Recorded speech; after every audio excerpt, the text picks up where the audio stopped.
Hi, I'm Josh Rushing, sitting in for Femi OK, and you're in the stream. Today, hunger strikes, sit-ins, and other forms of civil disobedience. America's so-called dreamers are stepping up their game, but will their pressure tactics change U.S. immigration law?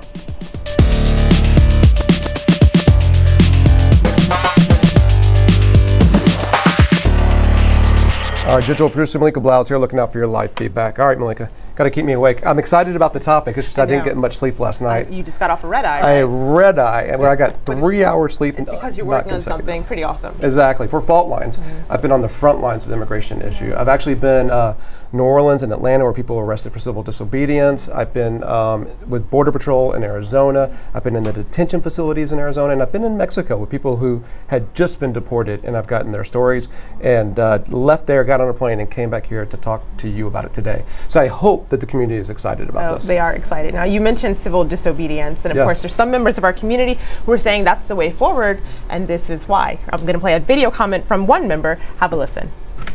I think when we talk about civil disobedience within the immigration reform movement, it's important to highlight the importance that this type of activity has in putting forward or highlighting the current issues and the struggles our communities are facing, specifically undocumented immigrants, which are usually the people who subject themselves to participate in this type of demonstrations. We need to be conscious that this is the way forward and to make sure that the issue continues to move ahead, not just petition signing and canvassing. Well, that's the view from one dream activist, but of course we want to hear from all of you at home, so join the conversation with hashtag AJStream. With us on set to discuss immigration reform is Brenner Loud, the co-founder of the Dream Activist Organization.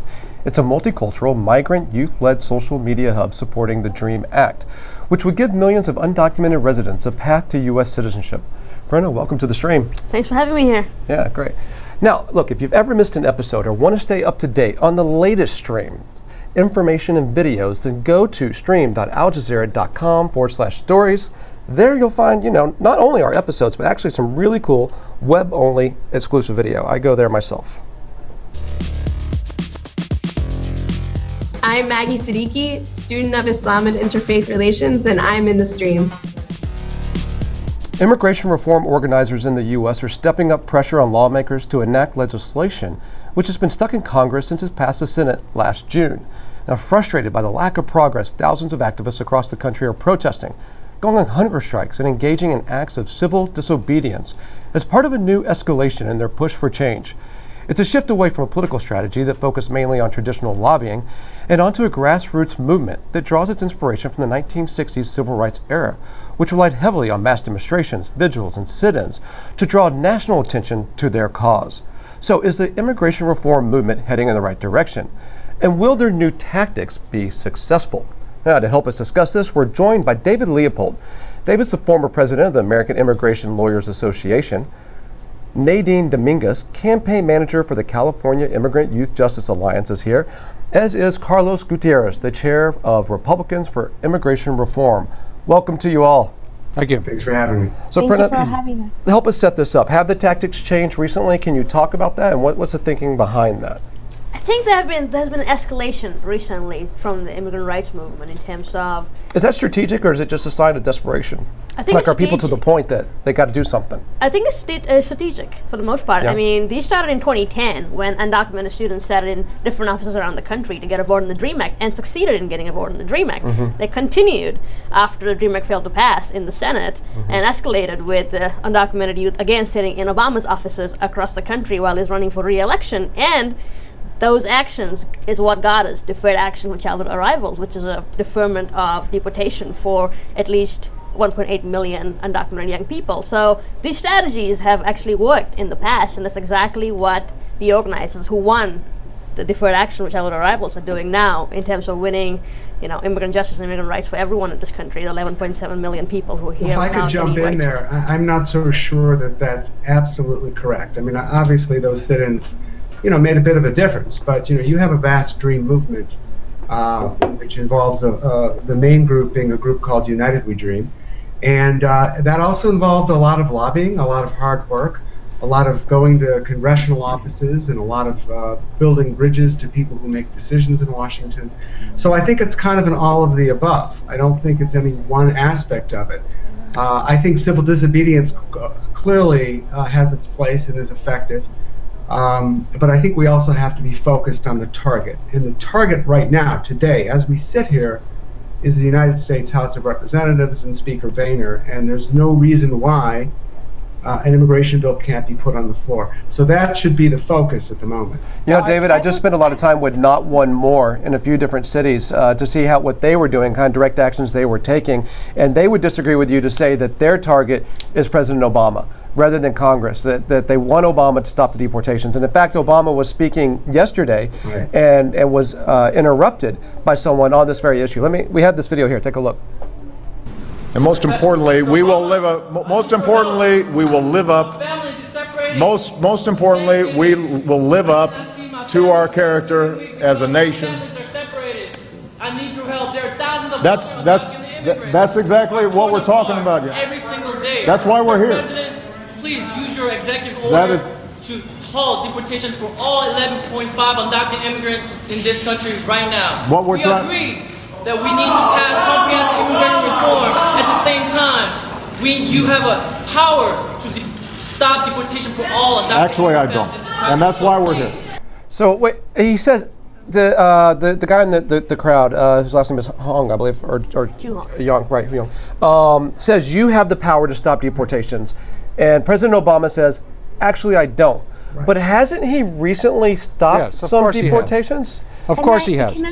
I would like to jump into that. This is Nady from California, and I would like to kind of just share one other piece of the story with DACA. In May 26, 2012, a group of us, myself included, met with the administration's lawyers. Actually, we couldn't even go inside the White House because we were undocumented, and we couldn't go through the background check to be inside that White House to negotiate ourselves what deferred action would look like. That was announced a month after. We met in a townhome next door to the White House across the Lafayette Park and talked about the different legal options, a legal menu that the president could use to really stop and defer, technically defer the deportations of undocumented youth back then. And I agree, it takes all the different strategies and tactics to win. But Perna is right. We left that day giving them an ultimatum of June 10th to give us an answer, not based on the legal authority of it, but really for us it was a clear political strategy that we needed to build pressure for him to have to feel he had to take action. And a couple of June 10th came, and undocumented youth across the country sat in his Obama for America offices, and then 5 days later we got the DACA announcement. So I think it takes everything, but undocumented youth escalating then and escalating now does play a key role in pressuring the administration to respond to 2 million deportations that continue to go committed in silence. And Nady, what you're saying is something that's echoing online, but I want to get in here because, interestingly enough, I pull up on my screen, Ju Hong tweeted the president back. He said, "Mr. President, I did not heckle you. I was speaking the truth to you. Please see our press release." And of course, that's also on Facebook. We can tweet that out later. Yeah, but Carlos, I want to come to you with this tweet. Matthew says, "There are actually many ways a president can exercise prosecutorial discretion to curtail deportations." Our online community is saying, yes, that's true, but it's also the onus of Republicans in the House of Representatives. Carlos, how do you respond? I think, look, it's both Republicans and the president, and I think it's very smart that somebody's saying we're going to, also target the president, not just the House of Representatives. At the end of the day, the goal is to get reform.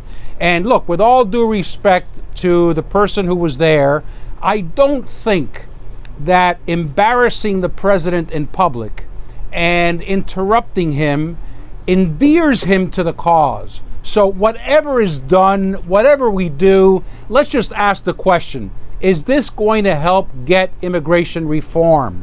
And sometimes we can go overboard and actually have it backfire on us, as it did many times before. In 2006, 2007, we had people with the Mexican flag, very well intentioned. But that just gave a license to folks who are against immigration reform to criticize the movement. So we've got to be wise. We've got to be smart about this. The goal is immigration reform. Hey, Carlos, here's how the president himself responded to it. I respect the passion of these young people because they feel deeply about the concerns for their families. Now, what you need to know when I'm speaking as President of the United States, and I come to this community, is that if, in fact, I could solve all these problems without passing laws in Congress, then I would do so.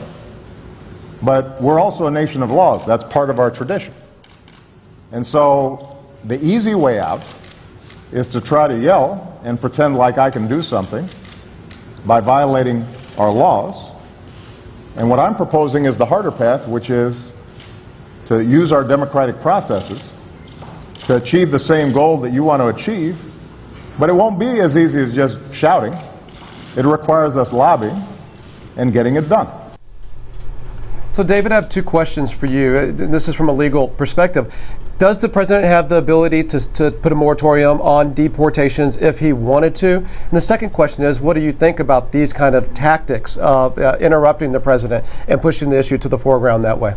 Sure. Yeah. On the first question, I think what we're confusing is two things. There's the concept of prosecutorial discretion, and that's a concept that's all over American law, and that basically means that you prioritize. You go after the really bad guys first, and that's what the president has done. We're supposed to be deporting drug dealers, violent criminals, national security risks, and I agree that if you start deporting people who are just here to work and feed their families and undocumented students and so on, then it's really a waste of tax dollars, and it's immoral.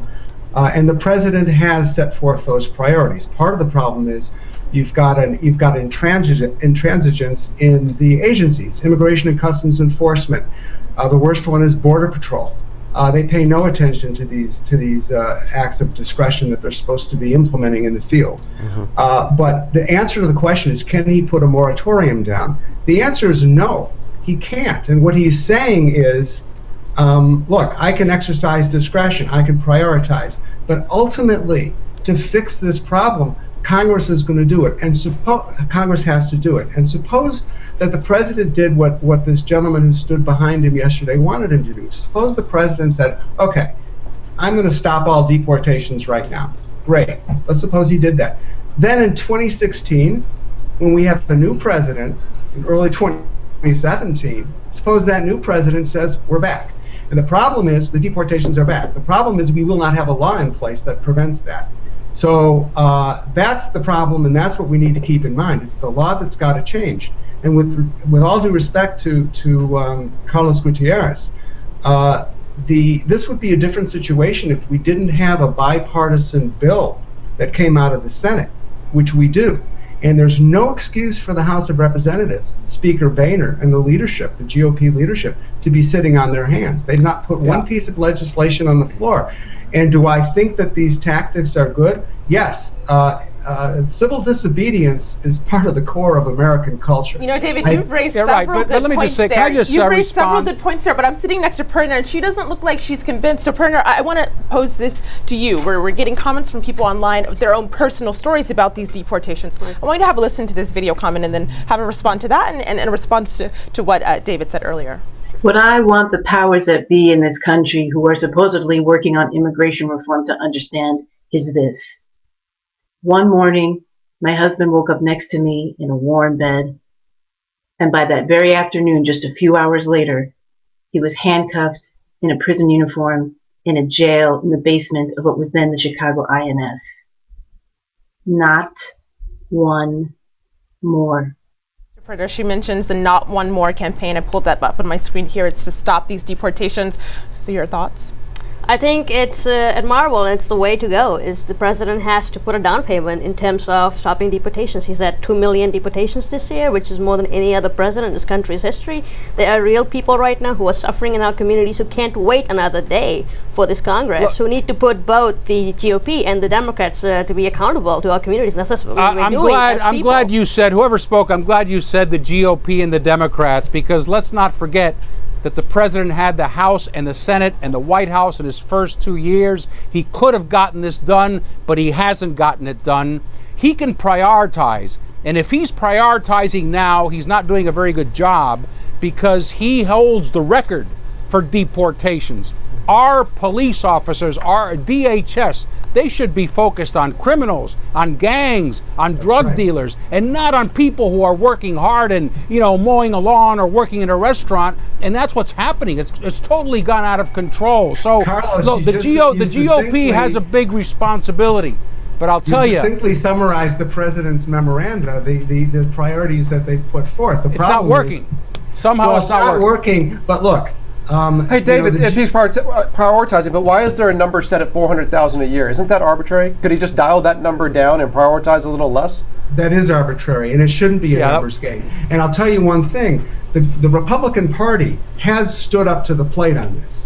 And I take my hat off to the Republicans who were in the Gang of Eight, all of them, who at great political risk, sat down with the Democrats and passed a bill out of the Senate. I just wish we had that same kind of courage and that same kind of leadership in the House of Representatives. They're all hiding for cover. Yeah, let me just say something about the Senate bill, because the Senate bill is a pretty good bill, but it's flawed, and it's and there are politics here. And let me just talk about the other side.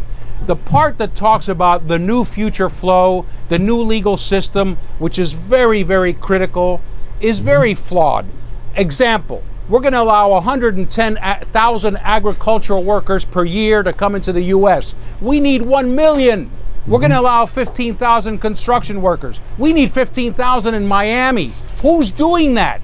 It's the unions, the Democrats, who really don't want immigration. What they want is the political issue. So what we have here is both political parties need to stop playing games. Well, Carlos, when I talk to Republicans about immigration reform on the Hill, they seem to think immigration reform means more border security, more of the fence, more drones. It doesn't sound like anything to do with the 11.5 million people that are here undocumented. I agree. And look, 40% of them come in through airports. So at the end of the day, it's not about how high the wall is. It's about having a legal system that works. The reason we have undocumented immigrants is because our legal system doesn't work. And that's Congress's job to change the laws. Nadine, I want to bring Nadine into this. Can you talk to us about the frustration on the streets there? Because I know there was a direct action last night in Los Angeles. Can you tell us what happened and what the results of it were? Yeah, I think that every minute that we wait on just finding a solution that be temporary, long-lasting, I'm not a believer that one single bill is going to fix it all. People are going to continue to migrate all over the world like they do, not just between the south end of our continent and the north, but all over the world. This will continue to happen. And so here in California, yesterday, three young women locked themselves with the bike lock of the fence of the detention center, the largest one in the country, Adelanto, actually that hopefully will be investigated because of the different violations happening in the detention center when it comes to the treatment of the inmates. And for them, it's a personal issue. It's about three fathers that are there, that they were demanding their immediate release, that should not be there, that are not going to be there tomorrow during Thanksgiving around the table with their family, and that have been here for more than 10 years, have U.S. children that will be there alone with their, hopefully at least one parent. And so for us, is every single minute that we waste, that means more deportations are happening. And if it could be a long-lasting policy or a temporary one that brings relief, it is an important one that we should all be fighting for. Can I point something out here? I agree with what you just said, and I want to tie that into something that Carlos pointed out, which I agree with, and that's that the internal system here in this country is broken, and that the 11 million are not the problem. They're an awful, terrible symptom of the problem. I represent a lot of hospitals, and we talk about deportations, but think about doctors who come here to serve Americans, to give health care, and that's also another issue that we talk about every day. Give health care to Americans, and we have shortages, and the immigration system is so broken that you can't, for example, get enough pediatricians in this country to give health care to American babies, to U.S. citizen babies. So everybody is suffering. The other thing too is we're going to have a national conversation. Are we okay in having all our food imported? Because if we're not going to allow enough immigrants to come in and help us grow food, then we might as well just send all our farms overseas. The American people need to hear that. And for some reason, they're not getting that message. And there's no economic argument against immigration reform. I mean, you know, whether you're talking on the right to the Cato Institute, or you're talking on the center left to the Center for American Progress, or the Immigration Policy Center, we're talking about billions in gross domestic product increase with immigration reform, including a pathway to citizenship, however you want to define it, to the undocumented. So I couldn't agree with Carlos more on that point. We need a system that fixes this, because we're all going to benefit, and the wages and working conditions of U.S. workers are going to benefit with a revamped immigration system. And this is a time when so many countries around the world, whether it be Russia, Japan, are having demographic problems. And Europe is having, you know, second thoughts about immigration, even the United Kingdom. So if we get this right, my gosh, we're going to have an advantage for the rest of the century. And this is what we've got to get people to understand.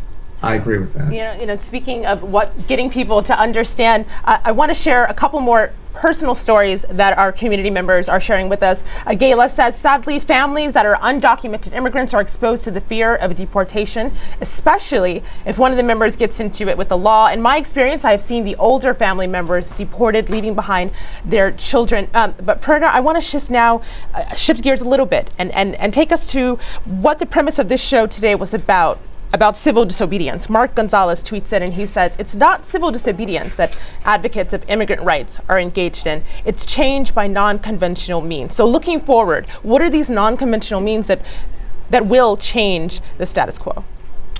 I believe what we are doing is, I mean, they're untraditional kinds of lobbying, right? So we are lobbying in different ways. One of them is conducting sit-ins. One of them is intervening when the president is giving his same old tired speech on immigration and saying, hey, what you have deported 2 million people. Where's justice there? Oh, you know, when will we have justice as immigrant families? Because when we go back to Thanksgiving to our tables, we have one family member missing this week, you know, because someone has been deported back to their home countries. You know, Brenda, talking about Thanksgiving and Thanksgiving meals, there's actually a group of activists in front of the Capitol now that are undergoing a hunger strike. And we asked one of the leaders of that if they thought that immigration reform would happen in this session. Oh, I'm very hopeful. I believe that the work that we're doing here in fasting, the work that's being done all across the country in organizing and mobilizing people, the vast majority of the American public are for comprehensive immigration reform. We know that when the people have organized themselves and spoken with a clear voice, a clear moral voice, that our government responds. There's history and precedent to prove that, and that's what we're trying to move. That's the kind of power we're trying to move right now. All right, listen, I want to do something real quick. I only got about a minute left, but I'm curious to hear from everyone. Does it matter if it's comprehensive, or can it be a piecemeal approach? Just kind of a yes or no. Does it matter if it's comprehensive? I don't think so. Carlos? No, it doesn't matter. Let me just say one thing. Break it up into 3 pieces. Border security, the 11 million undocumented, and the new legal system. And then what you'll find is some people will vote for one side, others will vote for the other, and that's a way of getting comprehensive. I don't like the idea of 7 or 8 bills. If we can get 3 bills, that would be great. David? I agree. I mean, look, it doesn't matter. We just got to get this done. And the problem is using, whether you call it comprehensive or piecemeal or whatever, making excuses. And all we are hearing out of the Speaker of the House. Hey, David, let me cut you off there. We're going to pick it up again in the post show, okay?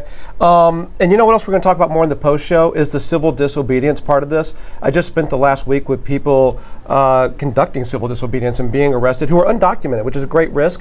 And I have to say, as a white male in America, I did not understand it. I didn't get the point of it at first. By the end of the week, I had a really different view on it that I'd like to share with our audience. I'm going to do it in the online post show, so you have to join me there. I want to thank all of my guests for joining us today. This is Perna and David and Carlos and Nady. And on the next show, we're going to talk about the conflict in Syria. And as it wages on, is it possible that the Kurds could be the biggest beneficiaries? We'll look into the gains that they've made and the ongoing problems. Until then, we'll see you online.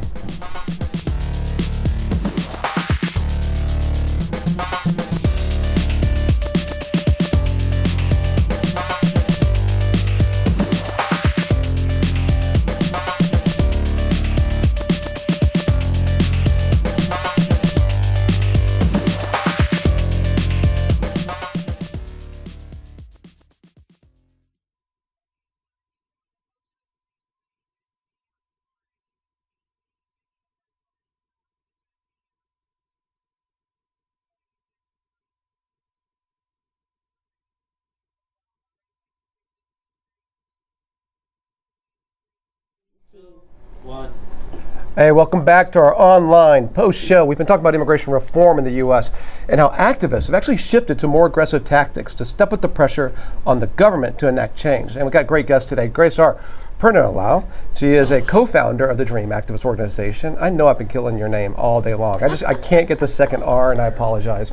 So the DREAM activist organization is a multicultural, migrant youth-led social media hub that supports the DREAM Act. David Leopold, former president of the American Immigration Lawyers Association. Carlos Gutierrez, he's the chair of Republicans for Immigration Reform, swimming upstream. And Nadine Dominguez, the campaign manager for the California Immigrant Youth Justice Alliance. So I teased it at the end of the show. All right, I've spent a lot of time in the last week with people who are getting arrested, people who have something to lose too. I mean, it's one thing if I get arrested, like who cares? My job doesn't really care if I got arrested for doing something out of, my conscience. But these were people who were undocumented, and so they could have been deported, which would have an enormous impact on their family. And as I have to say, as a dominant member of this society, as a white male, I didn't get it. But in talking to them, like they kept saying how empowering it is. And I totally didn't get how empowering it was. And now I understand. When you live in the shadows, you're terrified of being arrested all the time, right? There's like the big fear that's on you every day. Every time you see a cop on the street or a police car behind you. And so by them going out and saying, go ahead, arrest me, and then they come out of it okay, it's like the boogeyman isn't there anymore. And it's so powerful individually and internally for them. It's kind of like a boxer dropping his hands and saying, hit me with your best shot. I'm still here and I'm still fighting. Right. And I found something that, like, even though I didn't participate in that, really moving on a deep level. So I got it. I got it as an individual, why it was empowering for them, and I got it what it does for other people who witness it and kind of get the message. Is this something that you guys were going to call for more moving forward? I believe so. I mean, I think one of the things, and Nadine's been amazing at this because she herself sat down in Jerry Brown's office, Governor Jerry Brown in California, to get about several bills passed away pro-immigrant justice, and she can talk more about that. But what we've seen over the past several years has been this amazing transformation of people into being undocumented and unafraid. And whether or not we get reform, we will have people come out of the shadows more and more and demand justice, demand rights. And that is so critical because it's empowering for the community. It's showing the community that they can actually organize and defend their communities themselves and stop deportations themselves. And that is the most empowering thing for so many parents and so many young people. Nadine, have you been arrested? Yeah, I have. Talk to me about it. And sure. So in 2011, I did a sit-in inside the ICE field office in downtown Los Angeles, pushing for deferred action for undocumented youth. And that was the first launching action across the nation to really start putting pressure on the president to do this. And I gotta share that at a personal level, it was terrifying. It was very scary to think about the possibility of being deported and not seeing my family being at the other side of the border in Mexico, not being able to see my mother and my younger sister here in the US.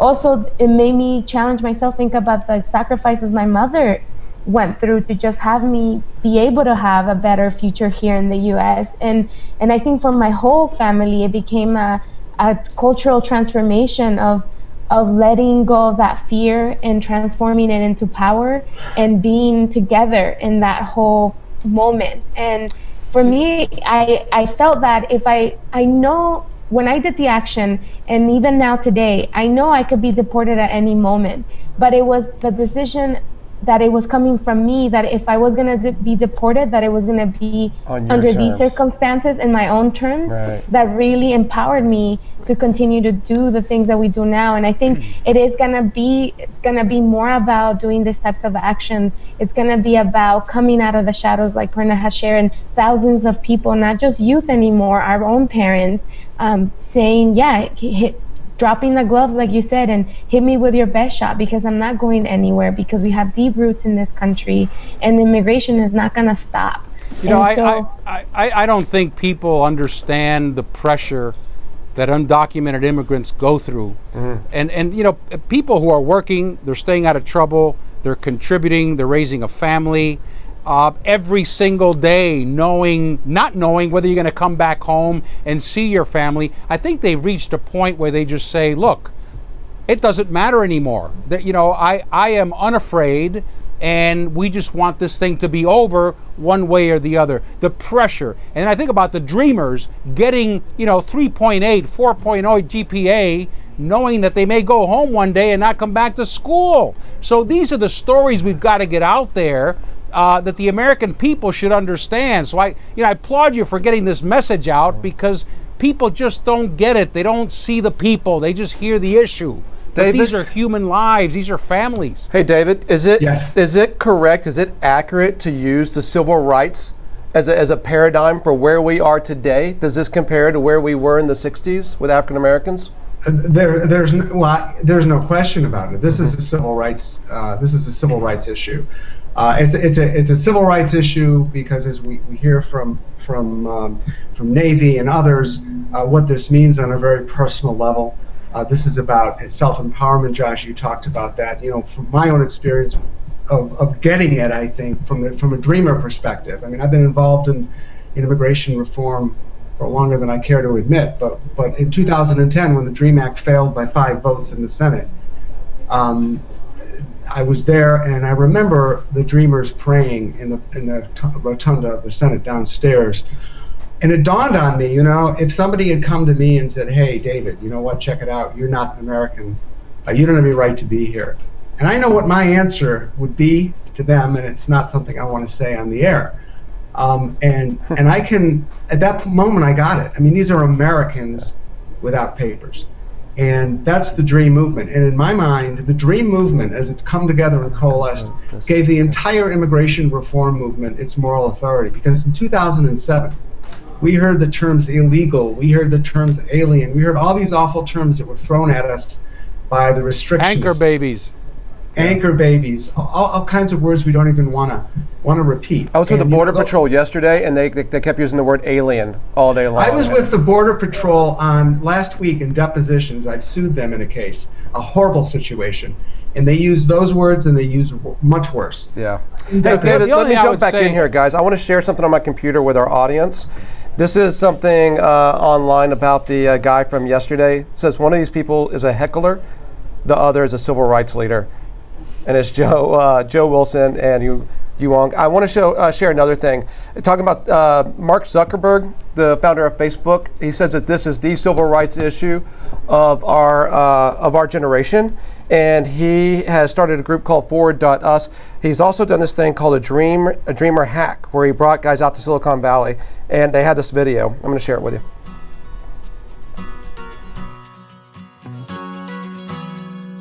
Unheard Voices is a website where we're going to try to attract people through comedy. We're going to have a tab that says, what is immigration reform? On the homepage, what you see is newsfeed, and newsfeed is going to be videos, both informative and funny videos that are uploaded on this website. We're building an app and a website, because we're trying to reach celebrities, and we're trying to leverage their fan base. So we're trying to have a big pool of people to raise awareness about immigration reform. All the founders pretty much gave us pretty good advice. Reid Hoffman and Mark both gave us the idea that we actually have to engage them a little bit more and create an incentive for them to retweet, to come back. And after that feedback, we just came back and applied everything to our product.